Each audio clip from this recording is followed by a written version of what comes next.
Arestado ang isang wanted person sa kasong arson with robbery in band matapos magsagawa ng operasyon ang pinagsanib na puwersa ng Siasi Municipal Police Station at iba pang unit ng Sulu Police Provincial Office bandang alas 9:30 ng gabi nito lamang ikapito ng Disyembre taong kasalukuyan sa Barangay Tubig Kuta, Siasi, Sulu. Kinilala ang sospek na si alias Dapi, 33 anyos, lalaki, may asawa, walang trabaho at residente ng Barangay Tubig Kuta. Siya ay naaresto sa bisa ng warrant of arrest para sa kasong arson with robbery in band sa ilalim ng criminal case number 94-25 na may nakatalang piyansa na 200,000 pesos.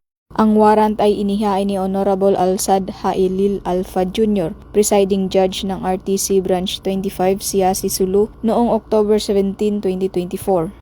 Ayon sa paunang ulat, ang operasyon ay isinagawa ng tracker team ng Siasi MPS kasama ang mga tauhan mula sa 4th MP, 2nd PMFC, PIDMO at Provincial Intelligence Unit ng Sulu PPO.